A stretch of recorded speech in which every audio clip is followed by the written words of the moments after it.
I wanted to present some context in this video. I'm a former Mr. Beast employee. I was allegedly let go for erratic behavior. So ridiculous. Look at me. I'm just a perfectly normal guy hanging out under his bed. Nothing erratic going on here. I'm alleging that the company rigged videos and, did illegal lotteries and sold fake signatures. I would consider that fraud, okay? Thank you.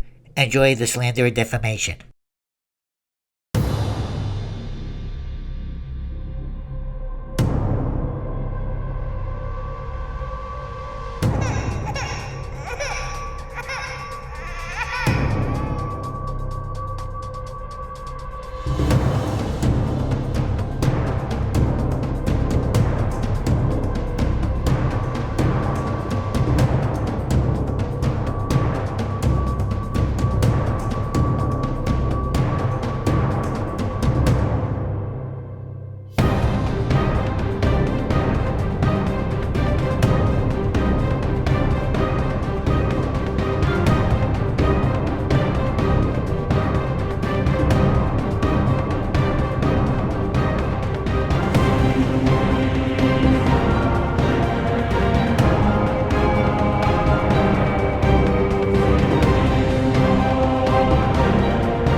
These train tracks are CGI.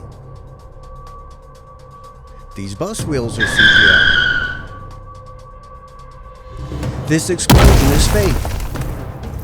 This shredder is CGI. This card has been digitally lifted. This pit is fake.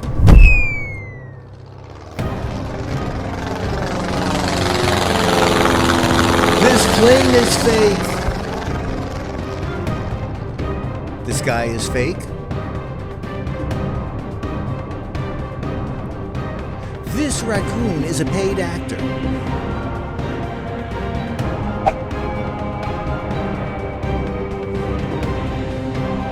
This island costs more than $1. I'd buy that for $1.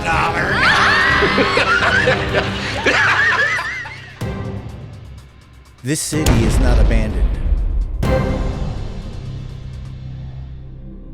These buildings are CGI. This is not a worker, it's just some guy. This whole room is fake. This contestant is an actor and a secret employee of Mr. Beast.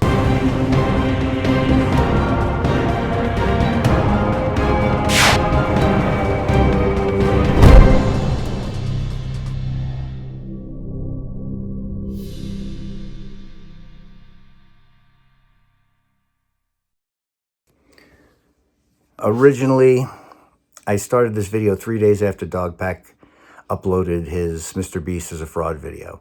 I got about a week in, and then we had to move because my house burnt down.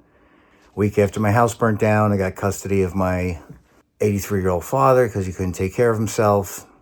Then I went in the hospital. I had a gallbladder attack, which turned into pancreatitis, and I just had my gallbladder removed. So I'm going to be laid up for about a month. I don't want to wait another month. So I'm just going to cut up what I have, Philip DeFranco style. And I had a bunch of pop-ups, and I pulled tons of clips, and I'm not going to do any of that. And I wanted to redo all the commentary section on this because I just did it off the top of my head. It was very long and very all over the place. So I was going to script it out and redo it, but I can't do that now. So I'm just going to, like I said, go ahead and chop it up and put out what I have and see if I can make sense of it. Since I've been laid up the last 2 months and haven't been able to work on this, Jimmy's made a bunch of statements. There's more people coming out in support of him. A lot of this stuff in here, I'm going to edit out because it's already been talked about. This is my first YouTube video. I'm not a YouTuber. I just made this video because I really admire what they're doing over at Mr. Beast and what Jimmy's doing, the philanthropy and everything. Anyway, I'm just going to either got to shelve this and never upload it or just go ahead and cut it up, what I have, and upload it just to get it out there. And give my 2 cents on this whole nonsense. This is my second time recording this. I recorded it yesterday, and watching it back, I think maybe, I don't know if I was too harsh. I don't know what mental state any of these people are in. Anyway, I'm going to try and make a kinder, gentler version of this without being too mean. But I gotta admit, the whole reason I'm making this video is when I saw the dog pack video, I was incensed.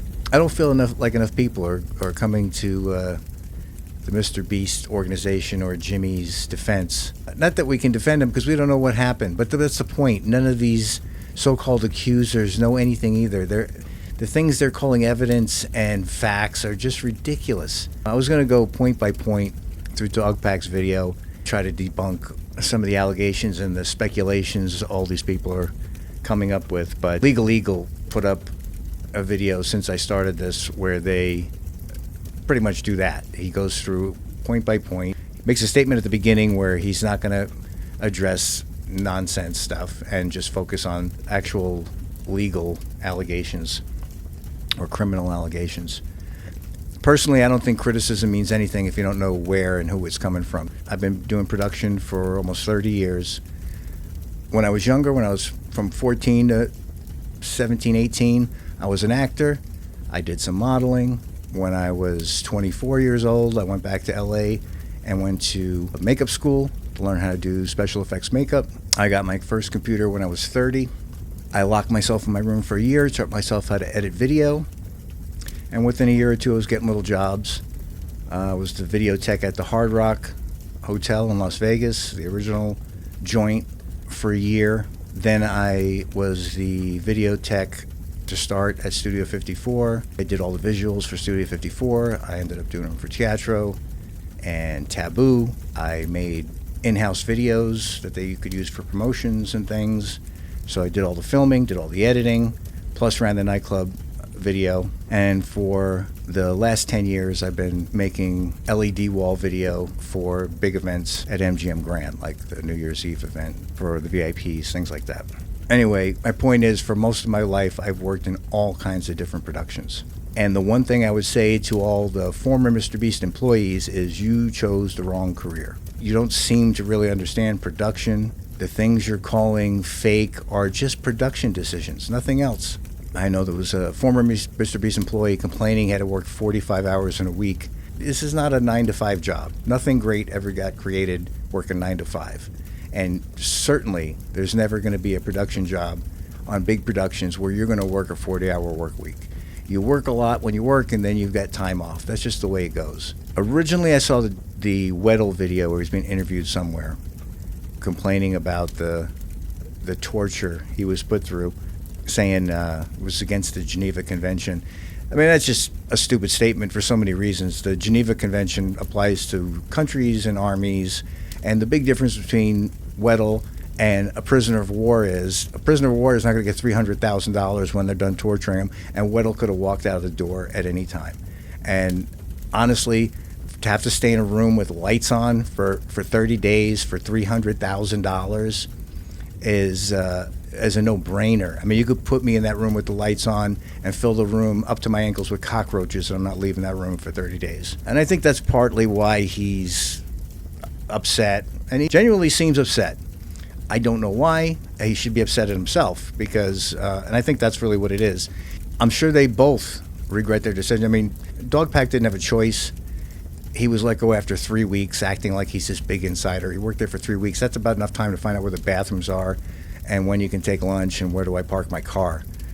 So I don't know what kind of inside information Dogpack has, and everything else is just, again, accusations and speculation, and then they go in circles. Dogpack does his video, and then somebody else does a podcast and uses Dogpack's video like that's some kind of evidence, and then somebody else does a video with that guy talking about Dogpack's video, and they say, see, there's the proof. Like, it's coming from all kinds of sources. No, it's coming from the same place. You're just all talking in circles. You're all going in circles to each other's podcast for whatever reason, because it's something to talk about. I don't know. In the old days, before the internet and personal computers, you used to have these conversations, but it would be, between a group of friends, and you speculate. You say, what about this or that or the other thing? But we did it amongst ourselves, and then went on with our lives, and then that was the end of it. We didn't do it with cameras and film it and put it out there, slandering people for the whole rest of the world to see. And that's what you're all doing. You're all slandering and defaming. And honestly, I don't know why nobody's been sued yet, because you have no evidence. Most of the things you're claiming are crimes are not crimes, and if you talk to a lawyer, you'd know that. Even the things that you're not saying specifically are crime. Well, maybe you are. I don't really understand what most of you were saying about the fraud videos, and the fact that he puts people in there that he knows, or they're not all ran. He can put whoever he wants in. That's the point. It doesn't matter. I mean, if people were competing in a contest with the idea that if they win the contest, they're going to get money, and if Jimmy was manipulating that so somebody he knew won, that might be a problem. I don't know, but you got no evidence that that's what's happening. And I really don't think that's what's happening. The dog pack video is so petty and ridiculous, and the claims that are being made. I mean, all I can say is from look on the outside, I can't remember if Dog Pack said he's not disgruntled, but he seems like somebody who's disgruntled. I mean, the bus wheels are CGI, the shredder is CGI. The bus wheels probably are CGI. That's a production decision. You're, at the end of the day, making entertainment. So any little things you can do, any little things you can add in to engage viewers, you do. That's the nature of production. I don't know. I think you were an editor at Mr. Beast. I don't know why you don't understand that. Maybe that's why it only lasted 3 weeks. But for some reason, you want to make a big deal. You can't make a bus tire spin and burn out and create smoke, which is why they did it. And I don't know why you don't just understand that and you don't go, well, that's not a thing. Again, other than they're just looking for things to attack with. But it's weak stuff. And I don't know why they got rid of you. I don't know. Maybe I think you were the one they said was erratic behavior. I mean, I can't imagine that from watching your videos. But whatever it was, personality difference, whatever. I mean, that's the way it goes. When you get in a situation like that, and I don't think either one of these guys. It seems like they were both about 20 when they worked for Mr. Beast. So Mr. Beast was not the Mr. Beast of today. Still successful, but not so much more than other successful things on YouTube compared to today, which is just, I mean, now he's just in a league of his own. So I'm sure you look back now and go, God, I wish I would have kept that job. I mean, I can't imagine. It must be terrible. And that's kind of why I redid this, because I'm trying to look at it from their point of view, and it's got to be tough. I'd be kicking myself the rest of my life if I couldn't either make the cut, or I did something that got me fired, or just made it so they wanted me to quit. I mean, with the Weddle thing, when I watched that, and I didn't remember Weddle from the videos, but I went back and watched some of the older ones, which I do sometimes, and I saw him, and I remembered now that he was in them, because I'd seen them before. The Meteor on the Car video, and I think 2 of the hide and seek videos. And I remembered, as soon as I saw it, I remember thinking, he doesn't fit. There was something off that he just didn't mesh with the group. And maybe that's what it was. And the other thing I noticed, back when they did that Weddle video, around the time they would have done that video, I don't think Jimmy was giving away $300,000 for an individual challenge, which is just a free gift as far as I'm concerned. There's nobody playing against you.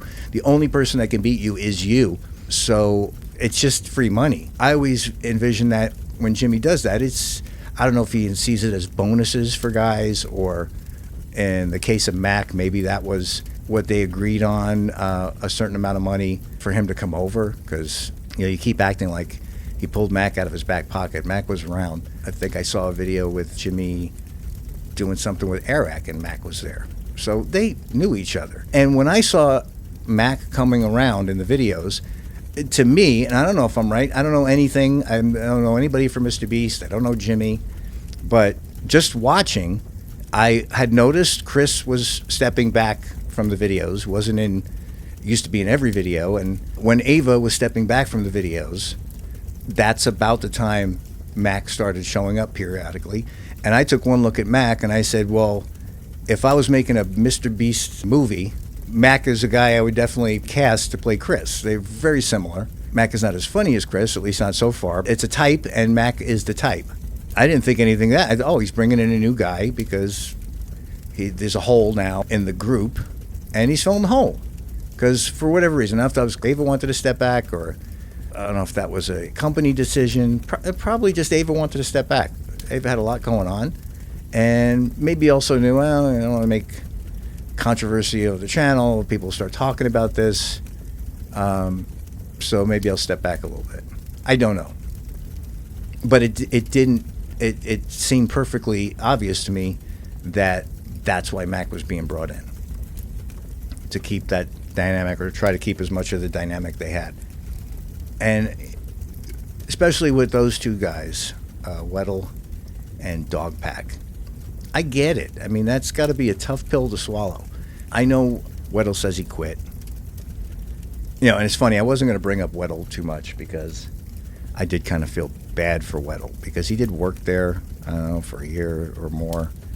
And again, it wasn't the Mr. Beast that it is now, but not being involved and seeing that happen, it's got to be tough. And that, look, it happens to a lot of people. I think there's a little Pete Best syndrome going on here. For anybody who doesn't know who Pete Best is, he was the original drummer for the Beatles who got fired right before they put out their first record. And he spent the rest of his life whining about it. Or let's say it's the Ronald Wayne syndrome. Ronald Wayne, a little bit more recently, was the third founder of Apple.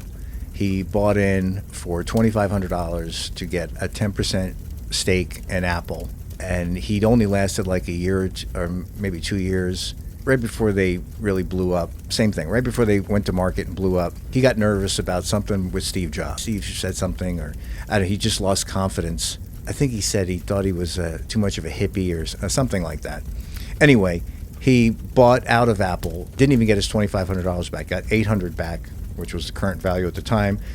That 10% today would be worth $345 billion is what Ronald Wayne would have been worth. And the last I heard, somebody did a documentary about him, I don't know, 12, 15 years ago.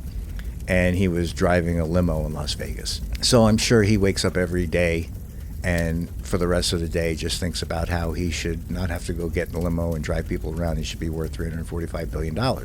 But that's the way it goes. And you got to somehow move on with your life. And you can't be bitter. I mean, look, maybe you'll never get anything that great again as being part of Mr. Beast. Probably not. Doesn't mean you can't find something, do something, be successful, make some money, because, you know, that opportunity's gone. And, you know, when you, if you are lucky enough to cross paths with somebody like Jimmy Donaldson, and I guess you just didn't recognize this. I know Weddle doesn't see this because of just the way he talks about Jimmy, and it's always about money. And Jimmy's sitting over there on his big pile of money, and I'm over here trying to figure out how I'm going to eat. I know in Weddle's mind, he thinks they're the same, and Jimmy was just lucky. Because that's the easy thing to think, other than to think that you maybe messed up. He gave an interview today, and like I said, I was going to leave Weddle out of this, but as I was doing this, I turned on YouTube, and I saw he just did another interview today with somebody I'd never heard of. And again, whining for an hour, how he was mistreated and all he wanted was his fair share of the money. And, you know, people don't want to hear that. I know in Weddle's mind, he thinks he's a big part of the success of Mr. Beast and all that. And, you know, that's just probably not true. And almost, you know, proves it's not true because you've been gone for years and it's only gotten bigger and bigger. And I don't know, you get paid what you're worth. And if you don't, you leave. I'm not saying everybody's going to pay you what you're worth, but most people's idea of what they're worth is so blown out of proportion. And anyway, he goes on in that interview about he just wanted to pay for him and the other writers to reflect the contribution of whatever was being brought in. And that's just not the way the world works. You didn't start the channel. I don't know what your contributions were. Maybe they were great, maybe they weren't. I think if they were really blowing everybody away, they wouldn't let you go, and they probably would have gave you a raise. But, you know, it's a life lesson. If you can get in a room with somebody like that, you hold on tight, and you make yourself irreplaceable. You know, that's the problem. As you know, especially something like an editor or a writer. There's a million people you can get to do that. Unless you're unbelievable, you're incredibly irreplaceable. There's 100 people waiting to take your job. And you walking around thinking you're special is not really serving you well. Every day you should be trying to prove yourself, trying to prove your worth, and make yourself invaluable. that's a good advice for any job, but especially something in production. Somebody who's invaluable will be called again and again for work. When I heard Weddle telling the story, and he was going to get $300,000 for staying in a room for 30 days, at that time when those videos, I think prizes for challenges were like 50,000, maybe 100,000. I don't think anybody was getting 300 at that time. I could be wrong, but I don't think so. So I thought maybe that was like a parting gift. Maybe they already knew you weren't working out.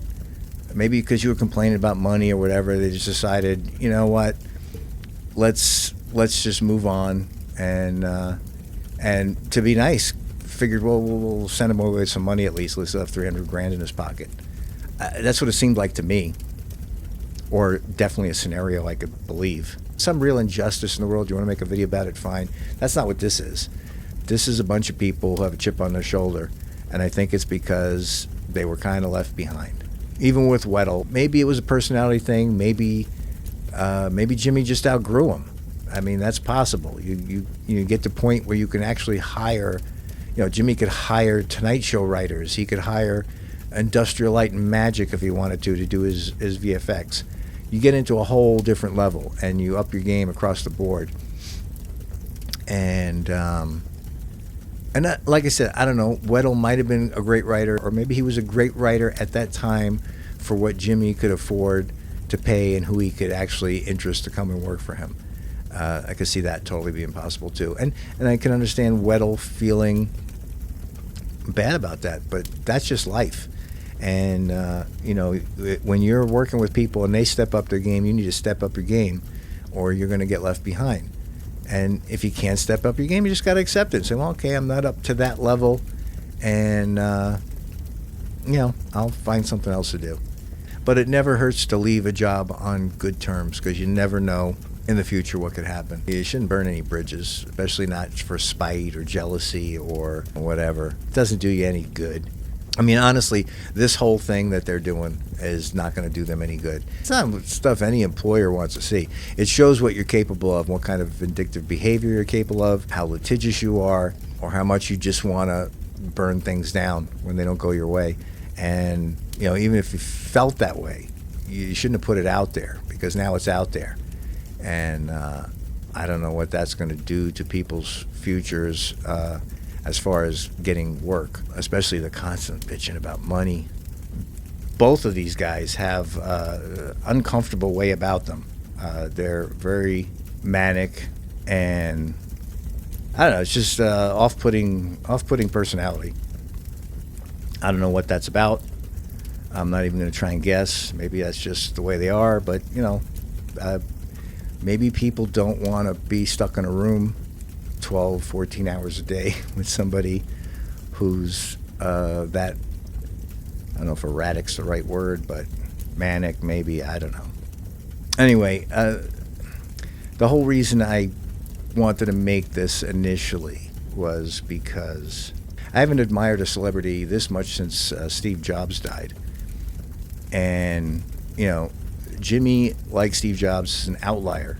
I mean, to be involved with something like that, something that's literally changing the world. Do you not think that every studio head, especially every television network, every production, you don't think they sit around and have meetings about what's going on with the Mr. Beast channel?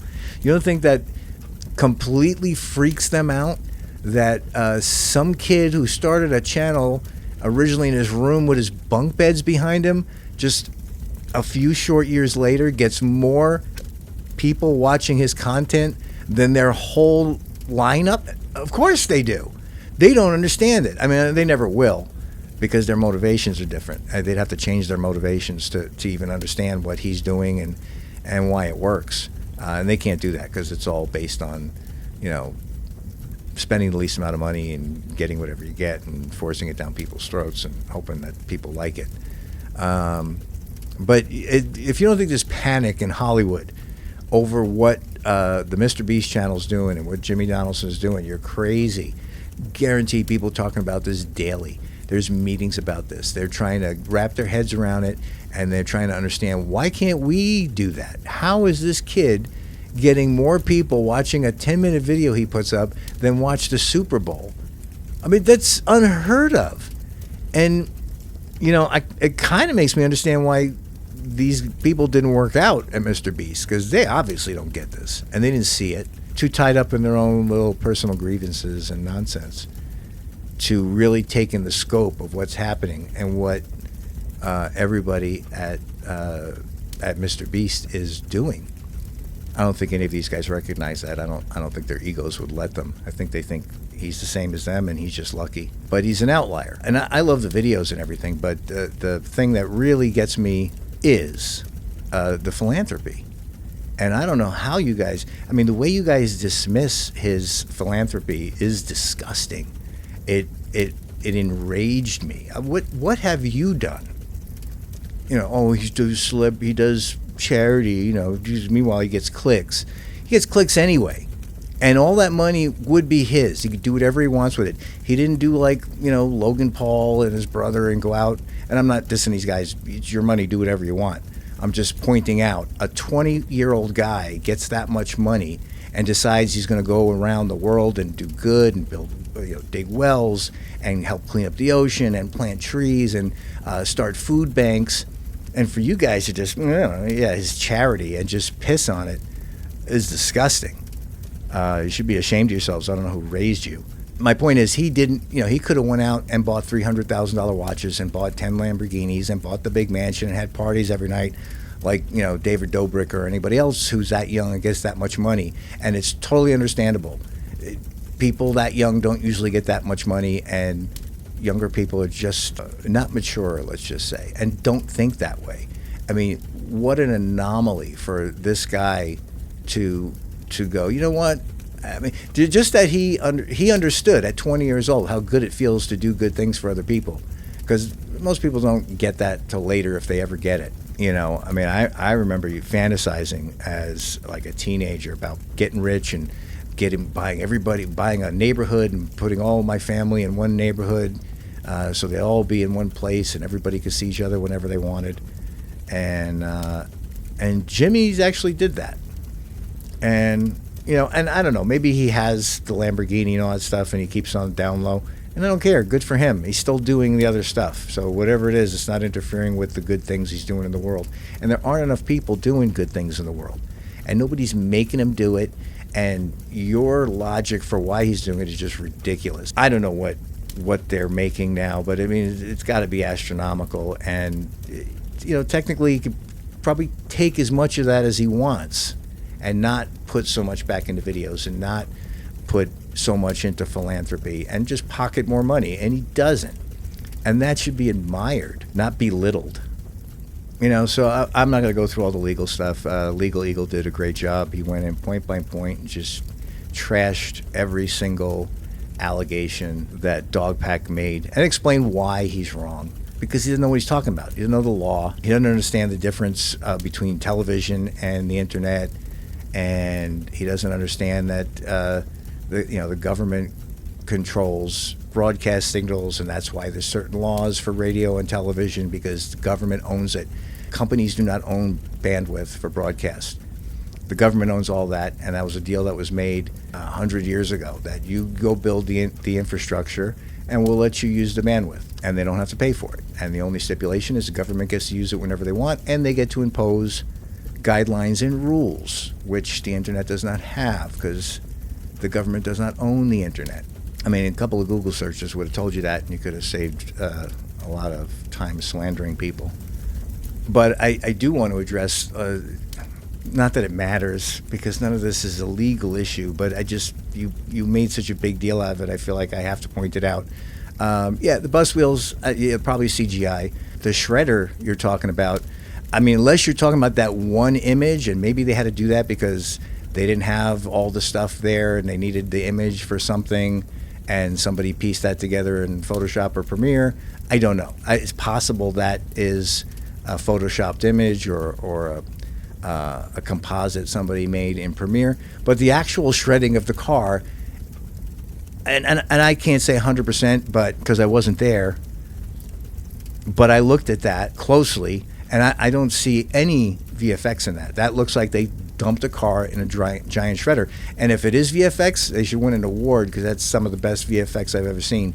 If they actually paid somebody to do that, and there's not, I mean, you'd have to probably get Industrial Light and Magic or Weta, and I still don't think it would look that good.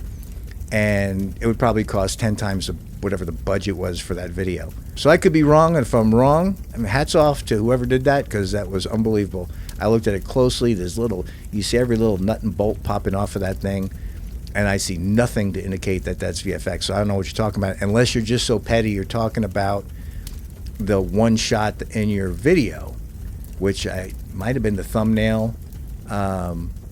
And again, I don't know what that is, but I can think of a million reasons why you might have to put something like that together. I mean, there's so many things. I mean, most of these things, I don't really see what you're talking about. And even if it's true, I don't know what it matters.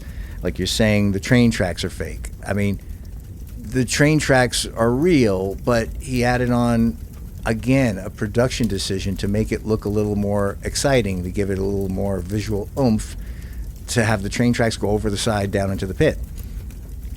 I don't know what your issue is with that. That kind of stuff happens all the time. It doesn't affect the actual thing that happened, which was he was going to drive a train off a cliff into a pit, which happened. Unless you're denying that happened, and then I don't even know what to say to that. Same thing with the car is lifted. Now, I looked at that because I figured, well, I mean, that's something I would do maybe to make it look a little more dramatic, have the car up a little higher. And it does look high in Jimmy's video, but I went and looked at the video for the guys who made the car from different angles. They have different video, and I'm sure they didn't spend any money doing any VFX work. And the car looks just as high. But again, I don't know what it matters. They shot a jet car over a bunch of buses. What makes it? What's the difference if they raised it 10 feet or not? Which, by the way, I don't think they did. But if they did, looks great. And I don't understand what your problem with it, other that you just want to attack this company and Jimmy in particular because you're angry about something. And that's how your video comes off. I mean, I can't see it any other way, because all your claims are either petty or you're misreading what's a crime and what's not a crime. Even and I'm not going to defend this guy because I don't know what he did, and that's the point. You don't know what he did either. But the guy you guys are calling Delaware, I don't remember ever seeing him in a video. But I noticed that all of you who do stories on that guy, you show the picture of, I think he's 36 now, this 36-year-old guy with a long beard and a biker, and you say what he did, or you don't even say what he did because you can't say what he did because you don't know what he did. Because the truth is, what happened with him, whatever that was, happened when he was 15. He was a minor too. That's why he only got 2 years probation. There was no jail time. Again, I don't know what he did. I'm sure he's probably not even on the list you keep talking about, because I don't think a minor can go on that list. So I don't know that he ever had to disclose to Jimmy that any of this stuff happened, which you would have to do if you're on the list. Technically, I think you legally have to do that. But even if he did that, do you think that you can't hire a person like that if you want to? I mean, if they paid their debt to society, which, this all happened 16 years ago, because there's lots of things can get you on that list. And I'm not. Again, I don't know what he did, so I'm certainly not going to defend him. I just want to point out that you're trying to sensationalize it by leaving out parts of the information and somehow acting like Jimmy is somehow responsible for that. I mean, the same thing with the Ava Chris allegations, and I'm not going to talk about that either because I don't know what happened. Again, what you're saying, I don't see any crime. I don't see any official organizations do any kind of investigation. And I really hope Ava didn't do anything. Unlike you, who seems, for some reason, want to see Ava go to jail. I really hope nothing happened, and this is just a bunch of people, talking a lot of smack because they don't have the facts and they don't know what they're talking about. But it's the same thing. What would Jimmy have to do with that? If let's assume that happened, or anything happened that would have crossed any kind of line, what does that have to do with Jimmy? If Jimmy was not who Jimmy is, and if you had not worked for Jimmy and not made the cut, I don't know that you'd care about any of this. This is all just seems like these people are trying to, in any way they can, hurt Jimmy, and I don't understand that mentality. I had a big problem with YouTube and the internet in general with this. There seems to be a whole generation of people who think that if anybody does anything that they don't think is right, they should not be able to work, they should lose their career, they should lose all their money, they should lose their family, their house. I mean, that's not the way the world works. I mean, but the problem is sometimes you actually make that happen. And, I don't know what's going to happen with the David Dobrik thing with the Jeff Wittick situation. But the original thing he got canceled over was something that really had nothing to do with him. He got canceled over something Dirty Dom did in his bedroom with the door shut. So, and it was public opinion. No organization said, okay, that's it, David Dobrik is canceled. It was literally advertisers fleeing because they don't want to deal with any controversy, which I think is what all these people are trying to do. You're just trying to create controversy. You're not really concerned with justice or any of these incidents. You want to hurt Jimmy and the Mr. Beast organization for some reason, and unfortunately, in the world we live in now, you actually have a mechanism to do that, because if you can make advertisers get nervous and go away because they just don't want to deal with the controversy even though they don't know what happened, then that's going to hurt and potentially could end Mr. Beast. And if you end Mr. Beast, you end the philanthropy, you end all the good he's doing, and it's disgusting. And as far as the Mac thing, like I said, he seemed to have been around before. I think there is video out there of Jimmy in a group with Mac and Eric and maybe even some other people. Maybe Mac came to one of the big YouTuber things Jimmy did, one of the hide and seeks or something with Eric. I just know I've seen him before.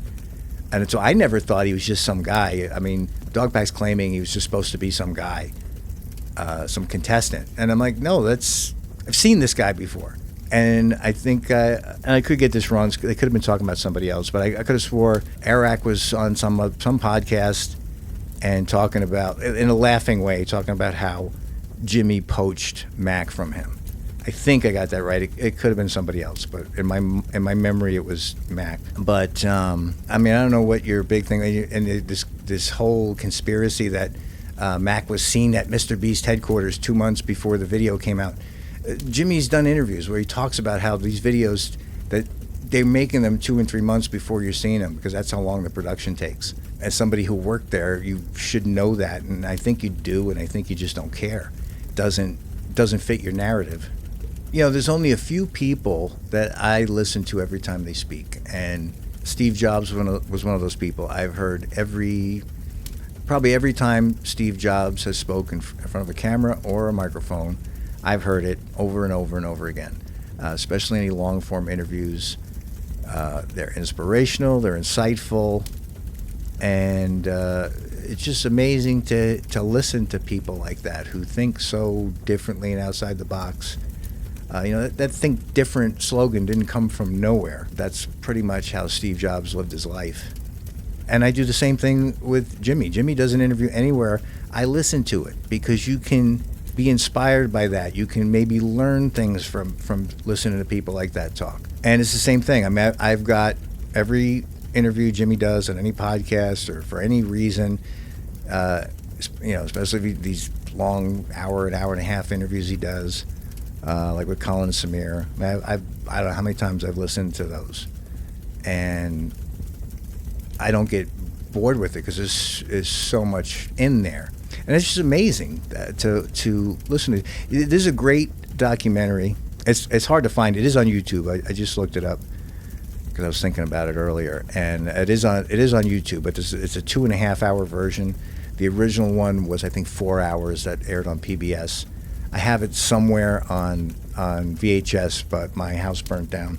So I don't know if it survived. Everything I own that survived is in boxes and storage somewhere while I'm trying to get the house rebuilt. But anyway, this documentary, by the way, that's why this video may look so sloppy. I would usually never put anything out that I couldn't really tinker with and get everything perfect, but I'm working with a desk light and my iPhone. And I bought this microphone today because the first one I did, the iPhone audio sounded terrible. So anyway, Triumph of the Nerds. So it's great. If you haven't seen it, it's basically the birth of the computer industry, and it's got tons of interviews and with everybody who's a big player now or has been a big player since the 70s. Steve.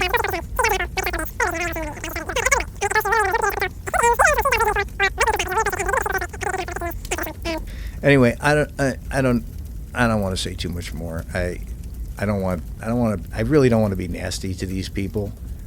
I don't know, some of them seem a little fragile.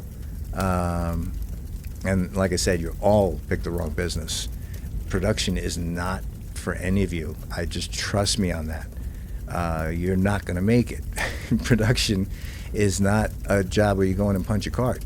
I mean, first you have to get a job. I've never had a production job where you're not just working. A perfect example, the job I've been doing for the last decade for New Year's Eve event, biggest New Year's Eve event in Vegas, all VIPs. That job is, I get, depending on when the hotel gets their stuff together so that I can actually start working, anywhere from June 1st till, August 1st, first couple of weeks of August maybe, in worst case scenario. And that's a 2,000-hour job. So I get anywhere from 4 months to 6 months to do a 2,000-hour job, which is how many hours you work if you work 8 hours a day, 5 days a week. So from the time I get to start working, and I start working as soon as they confirm they're hiring me again, as soon as I get the name of the event and the general theme, I start getting assets together and creating stuff, because I need to get a head start, because they're just slow moving, and their show for them evolves from, if they start on June 1st, it'll evolve from June 1st up until New Year's Eve. They don't have any restrictions. They'll change whatever they want. So I've always got to be ahead. So in the last 10 years, I have not seen my grandkids for their birthdays, for Christmas, for Thanksgiving, New Year's, Halloween, all the holidays, because I need to work as many hours as I can sit in that chair a day for 7 days a week until the job's done. And then if I wanted to, I could take the whole next 6 months off till I got to start working on it again. And so that's my payoff. I got to work like an animal. I got to get no sleep. I got to make myself ill, because it's got to be the best it can be, because they're very particular, very demanding. Every single song that plays through the night has got a different theme, a different production show happening on the stage with different elements in it, and the video is a backdrop for all that. So my video has to mesh perfectly with every production number they do during the night. But that's the payoff. The payoff is, if I really don't want to do any other jobs after that, I can just wait around for the next year for that to come up again. And I get 6 months off, so basically working better than a teacher's schedule. I've got more than the summer to go off and run around, do whatever I want, or do nothing. But every job, even if I have a job that's only going to take me 2 weeks to do, it's always a hectic schedule. I don't know. I mean, you're all young, so maybe you don't have a lot of work experience. They say things I just don't understand. I mean, that's a dream job, working at Mr. Beast. And look, I don't think so. I can't imagine it, and it would break my heart if it's true. I love Steve Jobs, but it turns out most people thought Steve Jobs was a total jerk.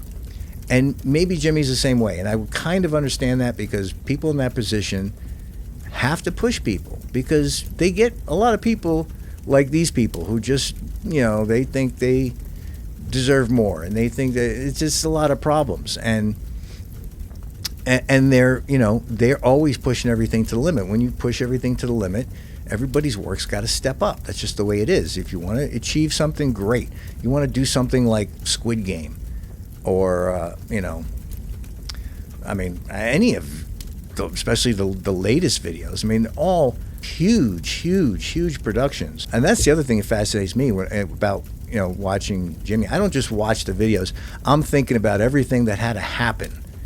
And that's the part that just blows me away. It's why I like that documentary, Triumph from the Nerds. The behind the scenes stuff, and just thinking, oh my God, what did they have to do? What amount of permits did you have to get so you could do this? Dealing with the city and all the legal issues after you have the idea. Now you've got to make that an actual reality. That fascinates me. I've worked on some big productions. I go, wow, how are we going to do this? But I don't have to do most of it. I've got my niche. and I just have to, have my stuff ready and blend with whatever everybody else is doing. But I mean, that's fascinating to me. Every video, I go, wow, what did it take to do that? Or how long did it take to put that all together or build those sets? When they did the thing where you got to protect the yacht, I'm like, did he dig that lake? I think that's on his property. And if not, what did you have to go through to allow somebody to let you bring a yacht, dump it in your pond, and then shoot artillery at it for 20 minutes? I mean, if I had one thing I would want to tell Jimmy, it's you got to do some behind the scenes stuff of that. You should have a whole nother crew just documenting long form. I know he likes to keep his videos short. It's all about retention, but you're doing this stuff anyway. Hire some people with some cameras, have them document all this stuff, and put out some long form things. I'm telling you, you could do something with that stuff, because it might not be for everybody. I shouldn't even say that. I don't know. All I know is it's fascinating to me. I think it would be fascinating to anybody else that does this kind of work.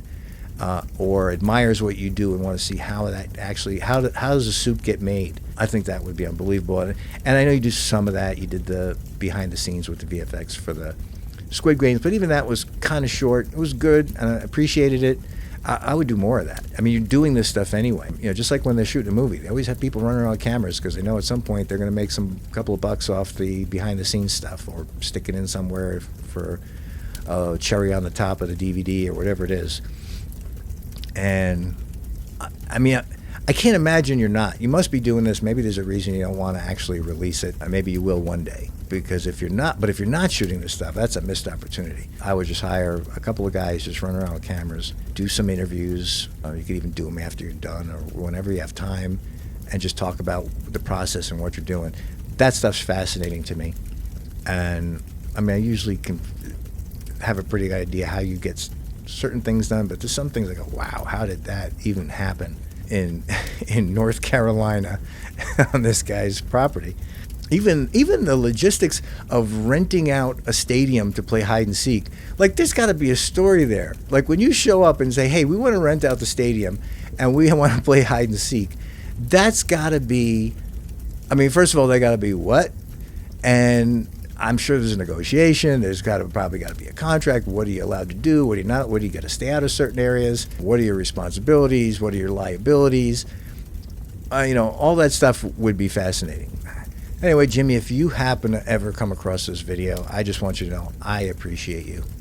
And I appreciate everything you're doing. And the world needs more people like you. Anyway, in closing, to the former employee accusers and people putting all the allegations out there, you should just stop. I mean, you should stop. For your own sake, you should stop. I don't see anything to anything you're saying. And even if there is anything to what you're saying, eventually some authority will get involved. I mean, I don't think there's any crimes here, not even close. Is it possible Jimmy did something wrong 4 or 5 years ago on a giveaway? Maybe. What do you think is going to happen for that? I mean, the most he's going to get called into the DA's office. They're going to have an interview.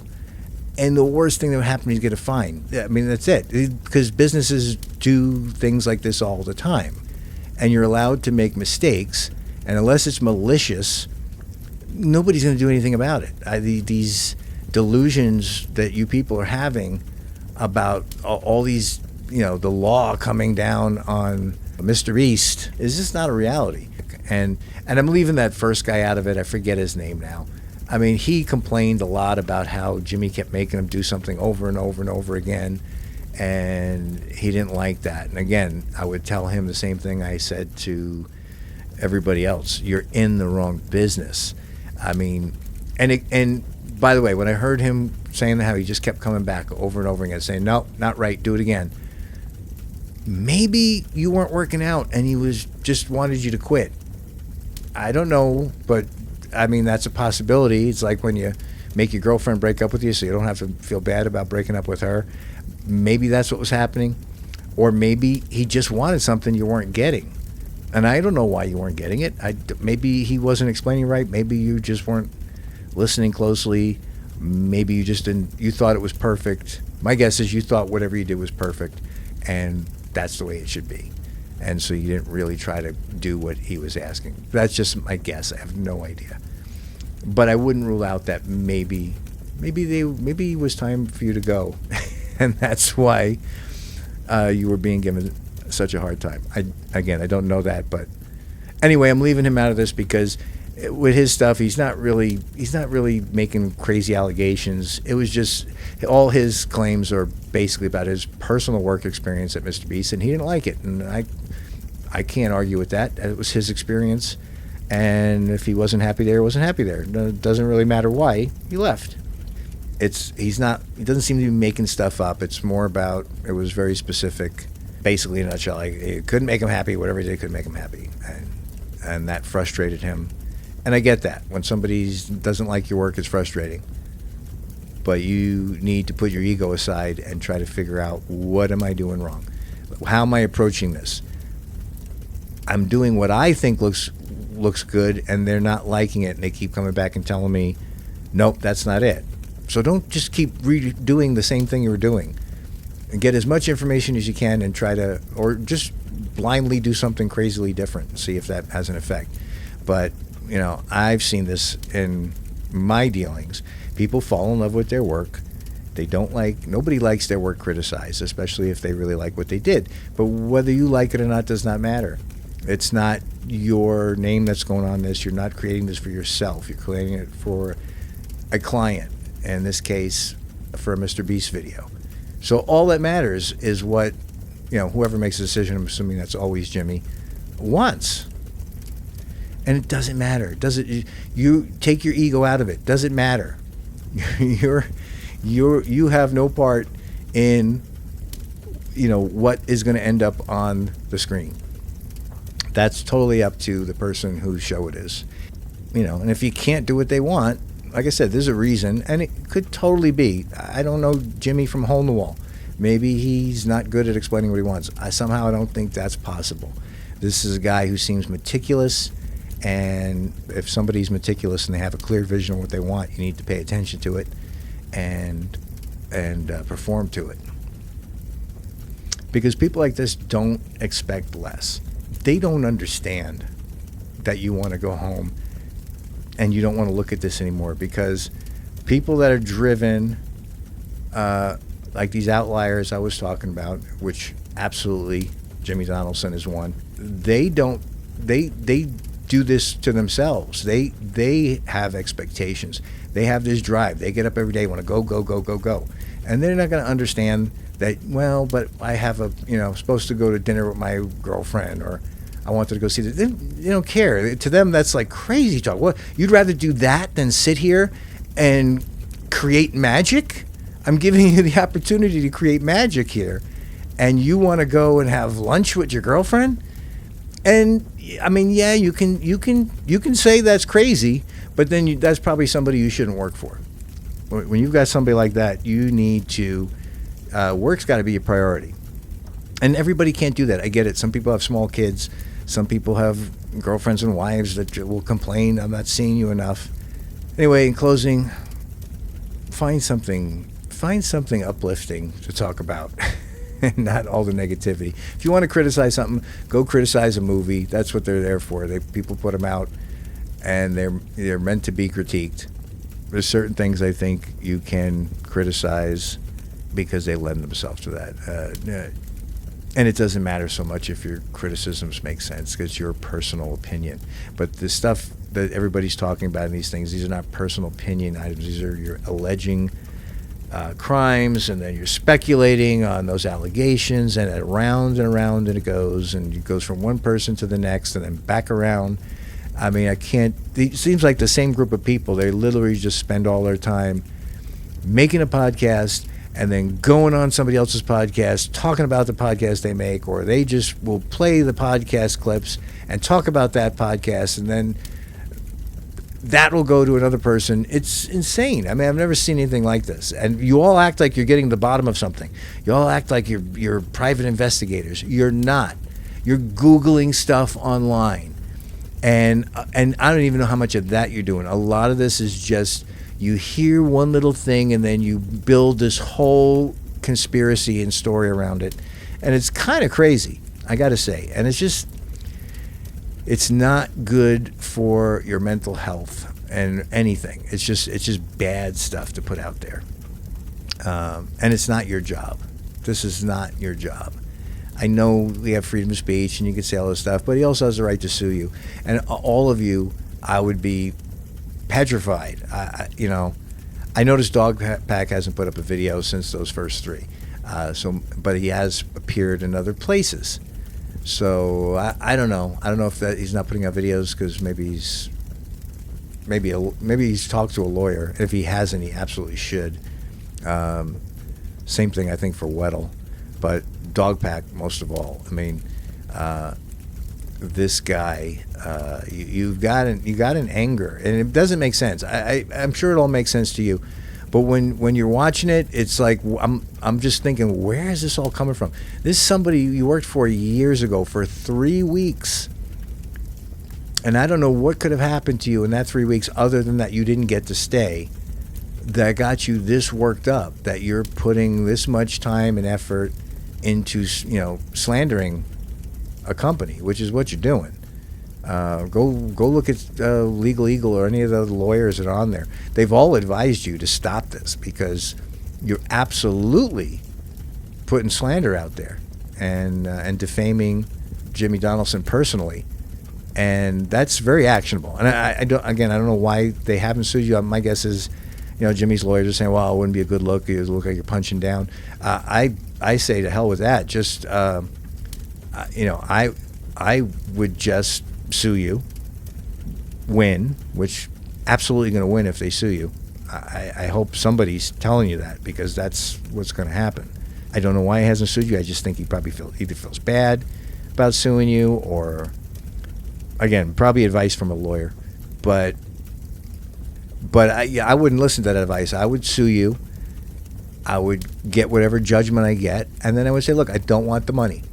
I just want a public apology. I want it on the record that we went to court, you lost, you made all this stuff up, and these were all just unfounded allegations, and you don't have to pay me anything, but I want whatever it is, put out a YouTube video where you apologize and you admit you lost in court, and you had no right making these allegations because you had no evidence and no basis for this.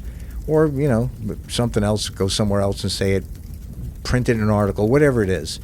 Just to get that, I think would be a victory. Jimmy Donaldson certainly doesn't need whatever money you have, but I don't think that should stop him from stopping you because I've seen Dogpack on another podcast saying how he's not going to stop doing this. He's going to keep his investigating. He's going to keep putting out videos.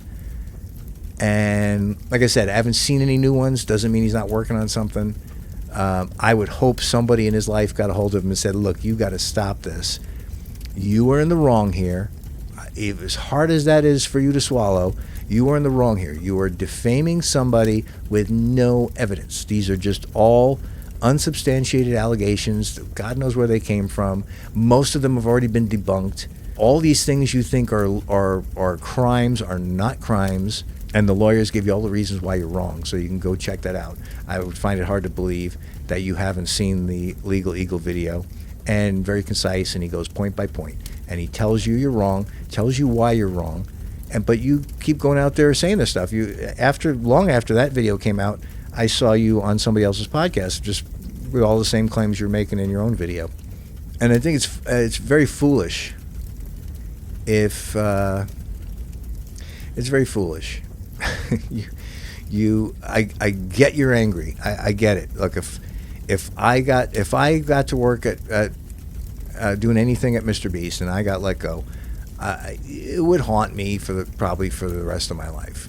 Especially watching. You don't want to sit on the outside watching things you could have been a part of. But that's just life. That's the way it is. Move on. Go to the next thing.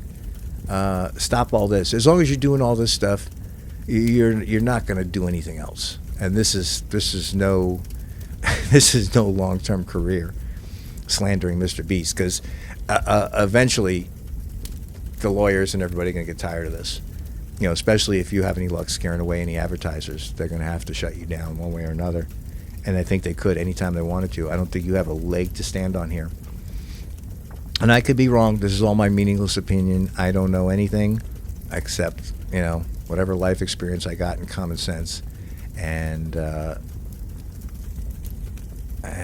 it's just all just foolish. And I could see why it would happen, but I think everybody needs to calm down and stop. You're not doing yourselves any good.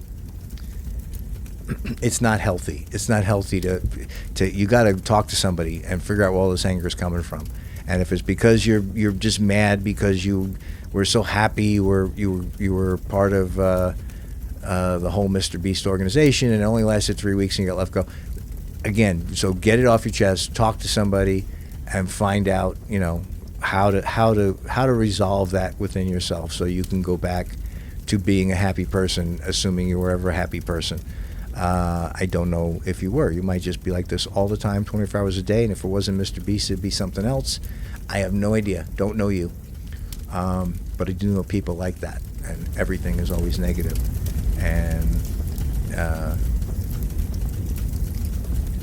And anyway, that's that.